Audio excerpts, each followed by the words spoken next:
தீவு பிரதேசம், நெடுந்தீவு பிரதேசம் மற்றும் அனலதீவு, நைனாதீவு, எழுவதீவு பிரதேசத்திற்கான வாக்குப்பட்டிகள் ஆவணங்கள் இன்று சென்றிருக்கின்றன. அதே வேளையிலே வாக்களிப்பு முடிவுற்ற பின்னர் அவை உலங்கு வானூர்தி மூலம் யாழ்ப்பாணம் மத்திய கல்லூரிக்கு எடுத்து வரக்கூடிய ஏற்பாடுகள் மேற்கொள்ளப்பட்டிருக்கின்றது. அதே வேளையிலே ஏனைய தீவு பகுதிக்குரிய ஆவணங்கள், வாக்குப்பட்டி உட்பட ஆவணங்கள் கடல் வழியாக கடற்படையினுடைய உதவியோடு எடுத்து வரப்பட இருக்கின்றது.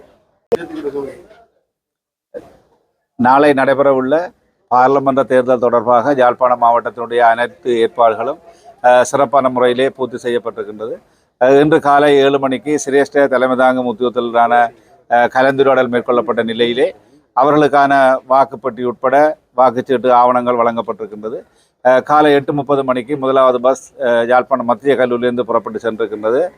நெடுந்தீவு உட்பட தீவு பகுதிகளுக்கான வாக்குப்பட்டிகள் ஏற்கனவே விநியோகிக்கப்பட்டிருக்கின்றது. அந்த வகையிலே வாக்களிப்பு நிலையங்களுடைய ஏற்பாடுகள் அனைத்தும் கிராம அலுவலருடைய ஏற்பாட்டிலே மேற்கொள்ளப்பட்டு அது மேற்பார்வை வலயத்தினுடைய உதவி தெரிவாத்த அரசியல் அலுவலர்களாலே மேற்பார்வை செய்யப்பட்டு கொண்டிருக்கின்றது. ஆகவே விதமான முறைப்பாடுகள் மற்ற முறையிலே யாழ்ப்பாணம் மாவட்டத்தினுடைய தேர்தல் செயற்பாடுகள் முன்னெடுக்கப்பட்டு வருகின்றன. அந்த வகையிலே நாளை காலை வாக்களிப்பு இடம்பெற உள்ளதனாலே பொதுமக்கள், யாழ்ப்பாணம் மாவட்டத்தினுடைய பொதுமக்கள் தங்களுடைய வாக்குகளை உரிய நேரத்திலே சென்று அளித்து ஒரு ஜனநாயக கடமையை மேற்கொள்ளுமாறு அவர்களை நான் வினயமாக கேட்டுக்கொள்கின்றேன்.